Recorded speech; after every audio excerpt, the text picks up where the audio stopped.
నమస్తే అండి, నా పేరు శ్రీనివాస్ అండి. శ్రీనివాస సీడ్స్ విజయవాడ.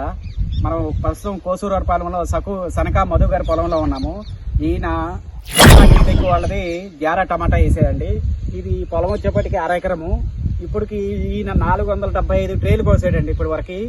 ఈ వెరైటీ వచ్చేప్పటికి విపరీతమైన కాపు, విపరీతమైన ఏ కొమ్మ లేపినా సరే విపరీతమైన కాపు పడుతుంది.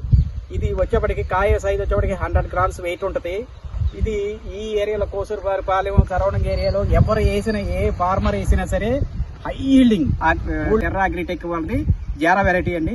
మీరు ఈ 1/2 ఎకరం పొలంలో ఎక్కడ చూసినా సరే ఇప్పటికి ఇన్ని కోతలు కోసిన ఈ పొలం ఇవాళకి మళ్ళీ ఫ్రెష్ గా కాయలు పడి విపరీతమైన పూత పెంద మీద ఉంది. మనతో పాటు ఈ టెర్రా అగ్రిటెక్ శ్రీనివాసరెడ్డి గారు ఉన్నారు, అలాగే అనిరుద్ధ గారు అనిరుద్ధ గారు ఉన్నారు. ఏమండి, ఎట్లా ఉందండి మీకు? చూశారు కదా, ఇప్పుడు మనం ఈ పొలంలో ఉన్నాము. మీకు ఎలా అనిపిస్తుందండి? ఇది బాగుంది, వెరైటీ బాగుంది.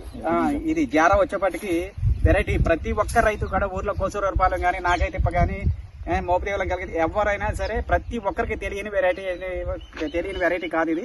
జారా వేసిన ప్రతి ఒక్క రైతు ఈ మధు గారు మొన్నటి వరకు ఎవరికి చెప్పలేదు కానీ ఇప్పుడు తెలిసి అందరికి ప్రతి ఒక్కరు శ్రీనివాస్ గారు ఈ జారా వెరైటీ మాకు ఇవ్వలేదు అని అడుగుతా ఉన్నారు. మార్చి 11, 2025 అండి. ప్రజెంట్ మనం జారా ఫీల్డ్ లో ఉన్నాము. మోపిదేవి మండలం కోసూరు వారి పాలెం అండి. కూడా 4 కట్టింగ్లు అయినాయండి. 1/2 ఎకరానికి 475 ట్రైలు 4వ కోతకి 1/2 ఎకరంలో. ఓకే అండి, కాయ చూడండి సైజు. సెప్టెంబర్కి ఇవ్వాలండి, సెప్టెంబర్కి ఇచ్చేద్దాం.